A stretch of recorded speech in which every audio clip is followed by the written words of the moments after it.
जीवन इतना शानदार बनाओ कि आपको याद करके निराश व्यक्ति के जीवन में भी क्या आ जाए, चमक आ जाए। निराश व्यक्ति भी आपको देखकर और आपके पास आकर एक नई ऊर्जा, एक नई अनुभूति का अनुभव करे। इस बात को लेकर हमने बहादुरपुर की परिभाषा तैयार करी थी और उस बहादुरपुर की परिभाषा आप लोगों को याद हुई नहीं हुई? हुई कि नहीं? बहादुरपुर का बा क्या बोल रहा है? बहस करने के स्वभाव ने जीवन को अधोमय बनाया है। हाँ क्या बोल रहा है? कल पूरा प्रवचन इसी पर हुआ था कि हास्य करने के स्वभाव ने जीवन को द्वेषमय बनाया है। और दा क्या बोल रहा है?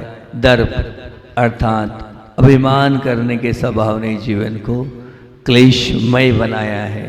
और रा रंज अर्थात द्वेष भाव, दुश्मनी रखने के स्वभाव ने जीवन को दुखमय बनाया है। और पू बोल रहा है कि पुरुषार्थ नहीं करने के स्वभाव ने जीवन को कष्टमय बनाया है। और रा बोल रहा है रखवाली करने के स्वभाव ने जीवन को पापमय बनाया है। कल आप लोगों से मैंने हंसी की बात करी थी। सब करना पर किसी पर बोलो ना हंसना नहीं।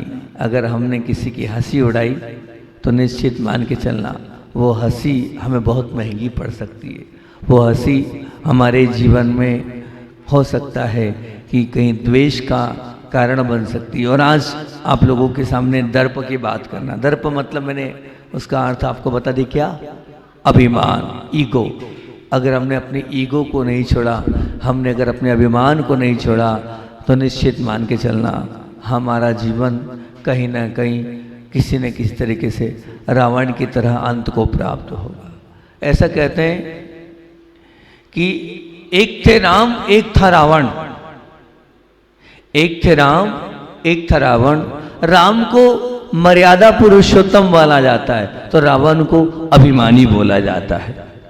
राम को मर्यादा पुरुषोत्तम बोला जाता है तो रावण को अभिमानी बोला जाता है। आप ध्यान रखना, रावण जानता था कि मैं हार जाऊंगा।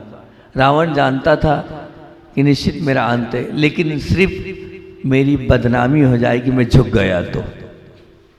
मैं झुक गया तो मेरी बदनामी हो जाएगी। दुनिया क्या कहेगी कि वो रावण झुक गया, उसने झुकना स्वीकार नहीं किया और अपने आप को समाप्त कर लिया। किस वजह से? सिर्फ एकमात्र अभिमान के कारण। तो निश्चित रूप से मैं आपसे इस अभिमान के विषय में मेरा 5-6 बिंदु बहुत सुंदर चिंतन किए थे मैंने पहले एक बार, वही आप लोगों के बीच में रख रहा हूँ कि कब कब किन किन वस्तुओं का भरोसा मत करना। कुछ चीज़ें बता रहा हूँ, इन पर कभी भरोसा मत करना। हाँ, ये निश्चित रूप से इन पर हमें अभिमान होता है, लेकिन भरोसे करने की योग्य वस्तु नहीं है। सबसे पहला मनी पावर पर भरोसा मत करना। काय पर? काय पर? मनी पावर पर भरोसा मत करना। दूसरा मसल्स पावर पर भरोसा मत करना। तीसरा लक पावर पर भरोसा मत करना, किस्मत पर भरोसा मत करना। चौथा ब्रेन पावर पर भरोसा मत करना। पांचवा रिलेशन पावर पर भरोसा मत करना। छठवा स्पीच पावर पर भरोसा मत करना। ये 6 चीजें आपको मैं आपके जीवन में बता रहा हूं। और आदमी इन 6 के पीछे पागल है। हर इंसान इन 6 के पीछे लगा हुआ है, लेकिन हमें इन 6 चीजों को छोड़ना है। हाँ, निश्चित मान के चलना ये मनी पावर जिस पर आप बहुत बहुमान कर रहे हैं, बहुत अभिमान कर रहे हैं, स्थिति परिस्थिति बिगड़ते देर नहीं लगेगी। आज रुपया है, आज आप राजा हो, कल रंक भी बन सकते हो। हाँ, आप किस पर अभिमान कर रहे हो? वो थोड़ा बहुत आज आपके पास आ गया है पुण्य से, लेकिन उस पुण्य के ऊपर अगर आप अभिमान कर रहे हो तो ध्यान रखना कोई भरोसा नहीं है कब चला जाए। हाँ, लक्ष्मी आती है तो निश्चित मान के चलना कि हमारे जीवन को महका देती है, लेकिन जब लक्ष्मी जाती है तो हमारे जीवन को क्या कर देती है? बदनसीबी की ठोकरों को खाने के लिए हमें दरकिनार कर देती है। तो भैया स्पष्ट बात है कि हम सब पर भरोसा करें, लेकिन अपने धन पर भरोसा नहीं करें। ये धन कब था कब है। मैंने बहुत से लोगों को देखा है कि जो ऊपर थे और जो नीचे आ गए। इतिहास गवाह है। आप सर सेठ हुकुमचंद जी परिवार देख लेना, इंदौर में क्या खानदान था वो, क्या स्थिति थी, और आज क्या स्थिति देख लो। आप विचार करना, जो अंग्रेजों को उधार देने वाला व्यक्ति था, आज उसकी क्या परिस्थिति बनी। सर सेठ भागचंद जी सोनी अजमेर को देखना, जिन्होंने सोने की नशिया बनाई है, आज उनकी परिस्थिति देख लो, आज उनकी क्या स्थिति है। हाँ, तो कोई भरोसा नहीं है। आप ध्यान रखना, कल क्या थे आज क्या है। वो जिन्होंने सोने की नशिया बनाई, उनकी क्या परिस्थिति आप देख लें जाकर। हाँ, सर सेठ हुकुमचंद जी की देख लें। एक और गांव का नाम नहीं लूँगा, क्योंकि गांव का नाम ले दूंगा तो ठीक नहीं है, लेकिन मैंने एक गांव को देखा कि जहां पर सर सेठ हुकुमचंद जी जैसे लोग उधार लेने आते थे। सोचना, वो व्यक्ति जो पूरे कस्बे का सबसे बड़ा व्यक्ति था, जिसके पास क्विंटलों से सोना था, आज की परिस्थिति में आज ऐसी स्थिति है उस परिवार की कि उनके बच्चों को आज की वो दुकान खोल रहे हैं तो उस दुकान में 10,000 रुपये की सेलिंग नहीं हो पा रही रोज की। जो लाखों करोड़ों के, जिन्होंने बड़े बड़े मंदिर बनाए, आप विचार करना, आज है कल का कोई भरोसा नहीं। वो संपदा पास रही कि नहीं रही, कोई भरोसा नहीं। क्यों अभिमान कर रहे हो? अरे किस पर अभिमान कर रहे हो? उन कागज के 2 टुकड़ों पर अभिमान कर रहे हो? नहीं रहेगा। बड़े बड़े जागीरदार निश्चित रूप से अपने सामने सामने उनकी परिस्थिति और स्थिति बिगड़ती चली गई। लेकिन क्या करें, 2 पैसा हमारे पास आता नहीं है कि इस पैसे के बल पर हम अपने आप को सब कुछ समझने लग जाते हैं। हम किसी की कीमत को कुछ समझते नहीं हैं और सबकी क्या करते हैं, हम अभिनय प्रारंभ कर देते हैं। किस वजह से? उस पैसे की वजह से, उस पैसे के अभिमान से, उस पैसे के बलबूते पर, उस रुपया और धन संपदा के कारण आपके अंदर ईगो और आपके अंदर अभिमान आ जाता है। नहीं भैया, पुण्य से बड़ा है ये मान के चलना, ये मेरा नहीं है। मानना ये धन मेरा नहीं है। ये धन किसका है? किसका धन है महाराज? मेरे पास है तो मेरा नहीं, मेरे गुरु की कृपा का है।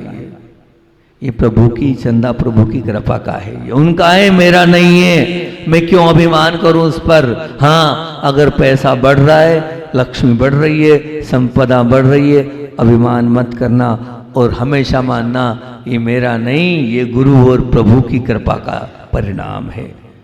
उनकी सेवा कर रहा हूं, उस सेवा के कारण मुझे मिल रहा है। मैं किस पर अभिमान करूं? मुझे अभिमान नहीं करना। तो निश्चित आपका जीवन अच्छा बन जाएगा। और नहीं, अपने रुपए पैसों पे अभिमान करोगे तो निश्चित आज है कल चला जाएगा, पता नहीं चलेगा आपको, और आपका सब कुछ समाप्त होता चला जाएगा। मसल्स पावर का भरोसा मत करना।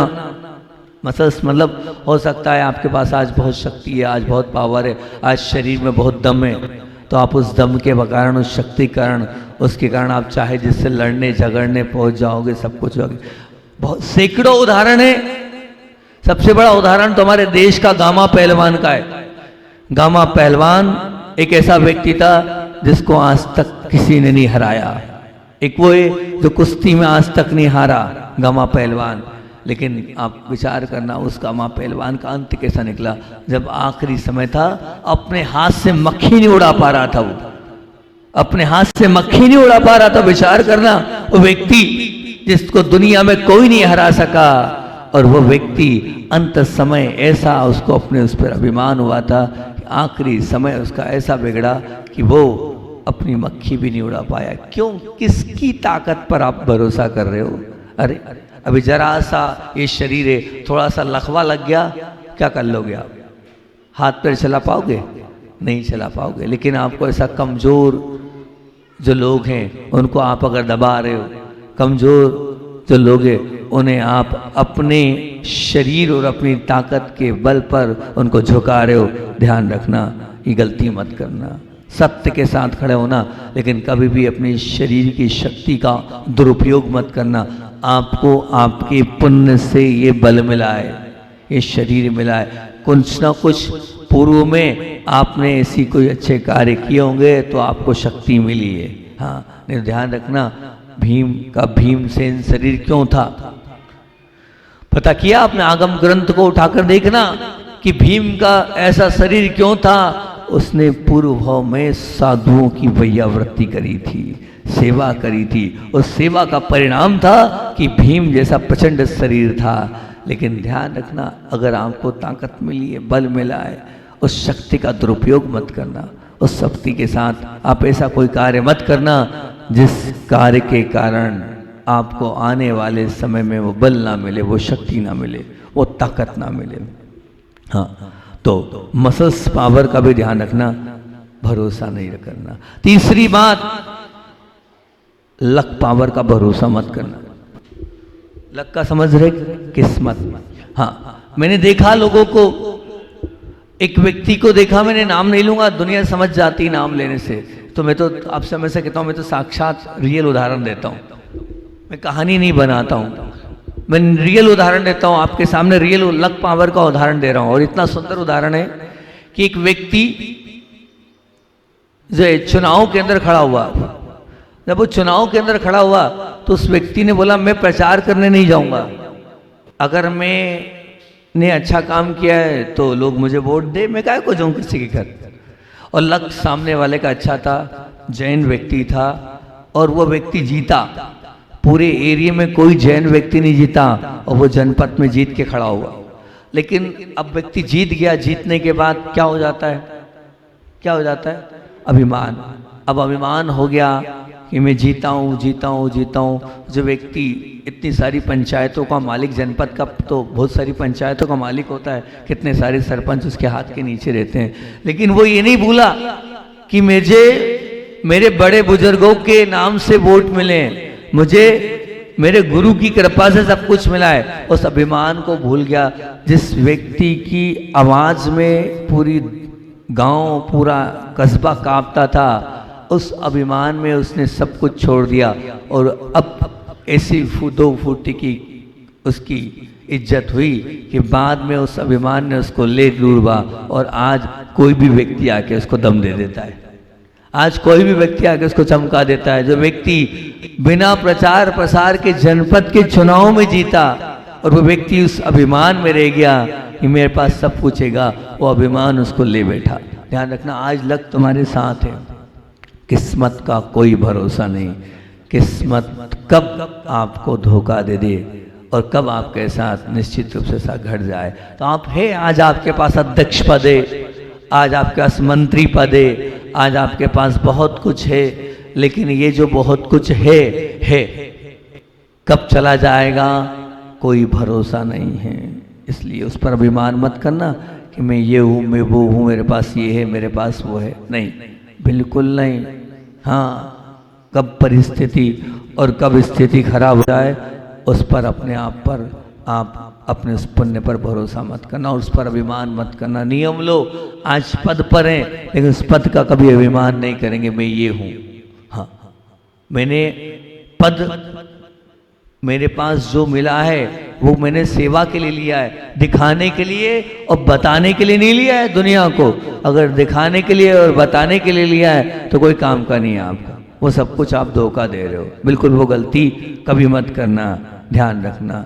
चौथा, ब्रेन पावर का भरोसा मत करना, बुद्धि का कभी भरोसा मत करना। ये आज बहुत पुण्य से आपको अच्छा अच्छा अवसर मिला है। हाँ, इस बुद्धि के कारण आप निश्चित रूप से बहुत सारे अच्छे अच्छे काम कर रहे हैं, बहुत सारे कार्य आपकी इस बुद्धि की माध्यम से लोग आपकी बुद्धि का भी उपयोग कर रहे हैं। लेकिन ये पुण्य है आपका कि आपके पास बुद्धि है, आपके पास क्वालिटी है, आपके पास सब कुछ है। लेकिन क्या भरोसा कब बुद्धि चले जाए। हाँ, क्या भरोसा इस बुद्धि का कि कब आपकी याददाश्त चले जाए। एक और व्यक्ति का नाम ले रहा हूँ, उनका ऐसी प्रकार का दबदबा था, पूरे परिवार को उन्होंने संभाला, समझा और सब कुछ किया और पूरा परिवार उनके माध्यम से चलता था। लेकिन जब मेरे पास वो नेमावर में अंत समय में आए तो मैंने उनकी स्थिति को देखकर कहा कि क्या स्थिति है, जिस व्यक्ति ने पूरे परिवार को संभाला आज उस व्यक्ति की स्थिति क्या आएगी कि आज वो सबको बोल रहा है कौन मेरा बेटा, कौन मेरी बेटी, कौन मेरा पोता, ये कौन कर रहा है। मुझे बड़ा आश्चर्य हुआ कि जिस व्यक्ति ने इतना सब कुछ किया उसकी बुद्धि अंत समय में कहाँ चले गई बताओ। जिसके लिए लोग एडवाइस लेने जा रहे हैं, जिससे पूछने जा रहे हैं, सब कुछ करने जा रहे हैं, बस क्या था, अपनी इस बुद्धि पर उनको अभिमान भी था, अपनी इस बुद्धि पर उनको ईगो भी था, अपने आप को वो बहुत ज़्यादा बुद्धिमान समझते थे और सबसे एक ही बात बार बार बोलते हैं, तुम में अकल नहीं है। क्या शब्द बोलते थे वो? तुम में अकल नहीं है, तुम्हारे पास जो है कहना चाहिए कि अनुभव नहीं है, जो कह रहा हूं सुनो और मान जाओ मेरी बात। ये बार बार हजारों बार उनके मुख से मैंने शब्द सुना था। क्या शब्द सुना था? कि तुम्हारे पास अकल नहीं है, बेवकूफ हो, एक नंबर के मूर्ख हो तुम लोग, आता कुछ नहीं तुम लोगों को, चुपचाप सुनो। क्या दिमाग तो था सामने वाले के पास? अब दिमाग था तो दिमाग जरूर आपकी पुण्य से आपके, लेकिन सामने वाले से ऐसा मत बोलो कि अकल नहीं है तुम्हारे अंदर, बेवकूफ हो तुम एक नंबर के, आता क्या तुम लोगों को, जानते क्या तुम लोग, देखा क्या तुम लोगों ने। ये शब्द थे उनके जो मैं बता रहा हूं, तकिया कलम शब्द, तकिया कलम बोलते ना, हर व्यक्ति से सीधे ही बोलते थे।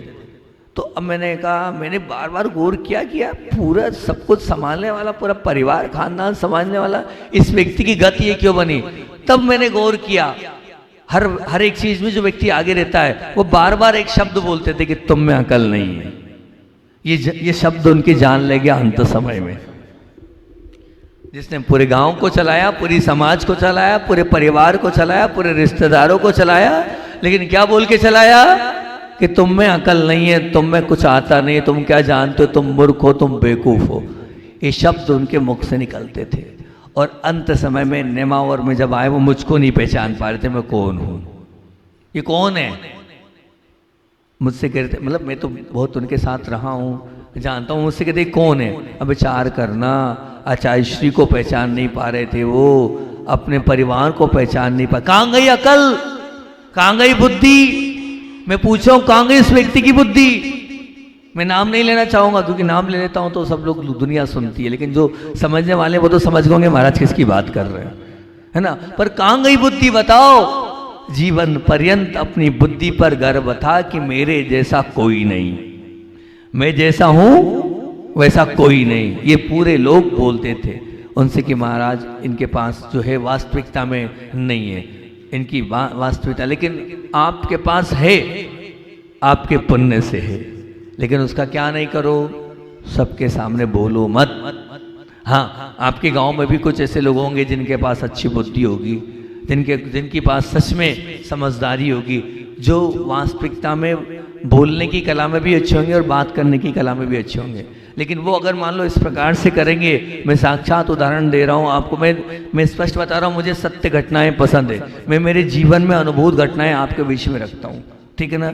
और मैं आपको अनुभूत घटना बता रहा हूँ, सच कह रहा हूँ मैं कि ये घटा मैंने अपनी आंखों से देखा और उस व्यक्ति को उस शिखर पे भी उस व्यक्ति को देखा, तो अंत समय में उसको मैंने कहाँ देखा कि गिड़गिड़ा रहा है, वो कौन है पहचान नहीं पा रहा है वो। ठीक, अब सुनो, ये तो फिर भी ठीक था, ये पहली बार की घटना है।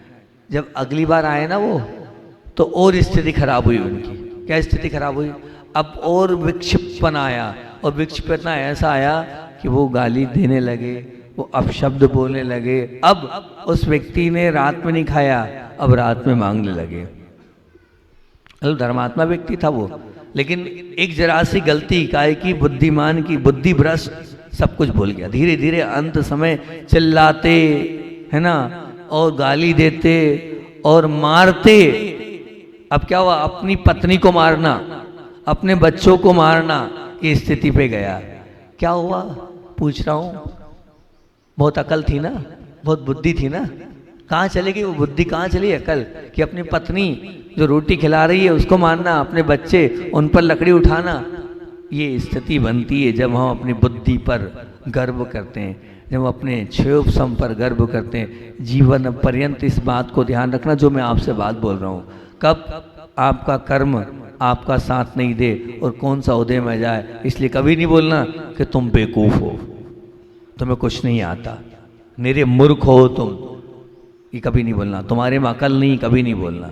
मैं आपसे बोल रहा हूँ इस शब्द का प्रयोग नहीं करना कभी। अपनी बुद्धि पर कभी अपने उस अकल पर गर्व नहीं करना। बोलो करोगे क्या? करोगे तो ऐसे अंत बिगड़ेगा। बिगाड़ना है अंत, बोलो नहीं बिगाड़ना, नहीं बिगाड़ना ना। हाँ, कल मैंने आपसे बोला था हंसी नहीं करना, कल का मेरा वक्तव्य था आपके बीच में, कभी हंसी मत करना, नहीं तो परिस्थिति बिगड़ जाएगी। कब आप पर दुनिया हंसेगी कोई भरोसा नहीं। आज मैं बोल रहा हूँ कभी ये मत बोलना कि तुम्हें कुछ नहीं आता।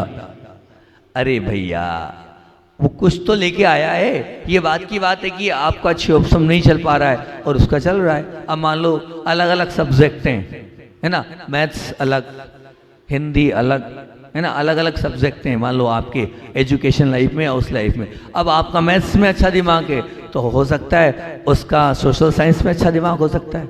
आप सोशल साइंस में जीरो, तो ये मानो ना कहीं उसका कोई ना कोई दिमाग अच्छा तो होगा। लेकिन मैं मेरे मुख से इन शब्दों को 3 काल में नहीं बोलूँगा। किन शब्दों को बोलो? किन शब्दों को? क्या नहीं बोलूँगा? तुम्हें कुछ नहीं आता है, तुम्हारे में अकल नहीं है, तुम मूर्ख हो, इन शब्दों को नहीं बोलना। ये शब्द बहुत तीव्र कर्म को बांधने वाले होते हैं, ये अभिमान को प्रदर्शित करते हैं, ये हमारे ईगो को बताने वाले होते हैं। हमें ईगो से अपने जीवन को नहीं जीना, अपने अभिमान से अपने जीवन को नहीं जीना। बोलो, बोलोगे क्या कभी? किसी से बोलोगे? क्यों बोलोगे? बच्चों से भी नहीं बोलना। अपने बच्चों से मूर्ख नहीं बोलते, नहीं बोलते, तेरे कुछ नहीं आता नहीं बोलते, बोलते हैं कुछ नहीं आता, बेअकल है ये, नहीं बोलते। बच्चों से भी ऐसे शब्द नहीं बोलो, बोल देते ना। ये तो नियम लोग कि अपने बच्चों से भी नहीं बोलेंगे बेअकल, आता जाता कुछ नहीं, नहीं बोलो। अरे बोलते हो भैया, बोलते हो, अपने बच्चों से ही बोलते हो आप। अगर आप बोल रहे हो तो ध्यान रखना समझाने की दृष्टि से बोल रहे हो, लेकिन इसलिए बोल रहा हूँ ये अभिमान की दृष्टि से नहीं बोल रहे हो आप, ये समझाने की दृष्टि से बोल रहे हो। लेकिन मैं इसलिए बोल रहा हूँ, ऐसा इसलिए भी नहीं बोलो नहीं तो बेअकली बन जाएगा। मैं इसलिए वो एक अभिमान नहीं, वो आपका दृष्टिकोण समझाने का है, वो व्यवस्थित काम नहीं कर रहा इसलिए बोल रहे हो।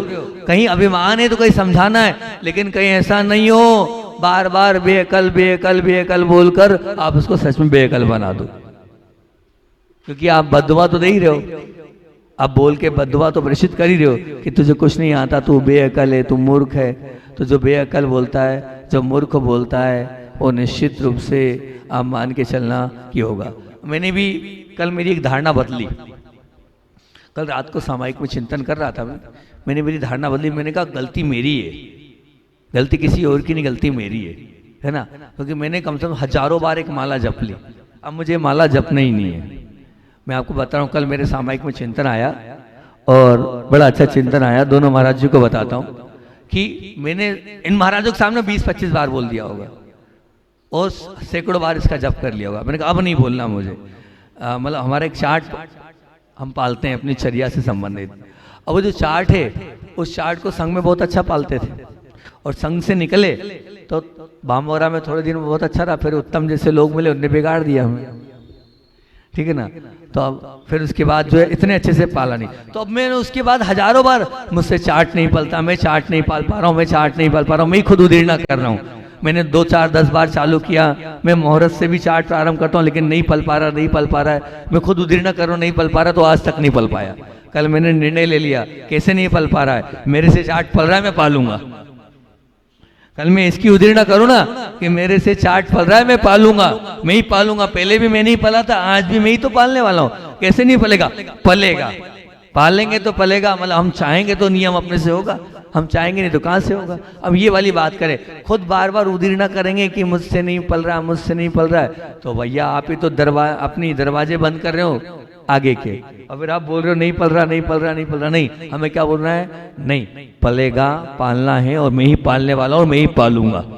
जब ये धारणा सुबह से लेकर शाम तक देंगे तो वो अपने आप फॉलो अप होगा चार्ट का। कल का मैंने यही चिंतन किया, अपने मुख से अपने खुद की कर्मों को नहीं बांधना। इसलिए आप भी अपने बच्चों को ये मत बोलो तू बेअकल है, तुझे कुछ नहीं आता है, हाँ तो मूर्ख है। आप अपने बच्चों को अगर ये बोल रहे हो तो बेअकल बना रहे हो, आप मूर्ख बना रहे हो, क्योंकि आप बद्दुआ दे रहे हो। दुआ नहीं है, ये क्या है? बद्दुआ है। किसको बद्दुआ दे रहे हो? अपनी संतान को, अपने खून को बद्दुआ दे रहे हो है? अरे किसको दे रहे हो आप? अपने। आपका भाव ये नहीं है, आपका भाव तो उसको समझाने का है, लेकिन तरीका गलत है। आपका भाव तो ये कि वो समझ जाए, लेकिन तरीका गलत है ना। क्योंकि तरीका इसलिए गलत है कि हम जो बोलेंगे सामने वाला उसी चीज को फिर फॉलो अप करेगा कि मैं बेअकल ही हूं, तो ठीक है बेअकल ही रहना दो भैया, बेअकल हूं तो क्या, हमने उस बोल बोल के उसको ढीठ बना दिया तो वो कहाँ समझदार बनेगा नहीं। इसलिए कम से कम एक तो ईगो में कभी नहीं बोलना, और ईगो के साथ किस में नहीं बोलना? ईगो में तो बोलना ही नहीं कि तुझे कुछ नहीं आता, ये तो बहुत खतरनाक है। लेकिन अपने बच्चों से भी नहीं बोलना कि तू क्या है, क्या है, तुझे कुछ नहीं आता, बेअकल। अरे कुछ तो आता होगा, ऐसा तो नहीं है कि आपकी संतान ऐसी है कि बिल्कुल निरी हो गई। जब आपकी संतान है, आपको आता है तो उसको कम आता है, लेकिन कुछ तो आता होगा। जो आता है उसकी बात करो, जो नहीं आता है उसको बोलोगे तो वो फिर कभी भी नहीं सीख पाएगा, कभी भी अपने जीवन को ऊंचा और अच्छा नहीं बना पाएगा। लेकिन हमें अपने बच्चे का जीवन अच्छा और ऊंचा बनाना है तो निश्चित रूप से ध्यान रखना हमें ब्रेन पावर का। अभी 2 चीज़ें और रह गई और टाइम अपना गो रहा है। रिलेशन पावर का भरोसा नहीं और स्पीच पावर का भरोसा नहीं। इन दोनों पर बहुत अच्छे उदाहरण मेरे पास है, क्या रिलेशनशिप होती हैगी और क्या स्पीच पावर होता है ना। तो इस रिलेशनशिप और स्पीच पावर में इतना ही बोल रहा हूँ कि ध्यान रखना। आज हो सकता है आपके बहुत अच्छे रिलेशन हो आपकी पत्नी से, हो सकता है आपके रिलेशन बहुत हो किसी मंत्री से, हो सकता है और कोई अच्छे रिलेशन हो किसी बड़े व्यक्ति से। उस पर गर्व मत करना कब आपके उस टीआई से एसपी से अच्छे रिलेशन और बिगड़ जाए और पता चले वही रिलेशन आपकी जान ले ले। कभी भरोसा मत करना। स्पीच पावर पर भी भरोसा मत करना कि स्पीच पावर मतलब अपनी वाणी पर। हाँ, बड़े बड़ों की ये जो आप कह रहे हो मैं बहुत अच्छा गाता हूँ, मैं बहुत अच्छा बोलता हूँ, तो ये बोलना और गाना एक तरफ रह जाता है जब कर्म का उदय आता है। हाँ, पूज्य क्षमा सागर जी अगर जिंदगी भर बोलते तो मैं दीवाना था, जिंदगी भर सुनता, लेकिन अंत समय पर बोल पाए क्या हो?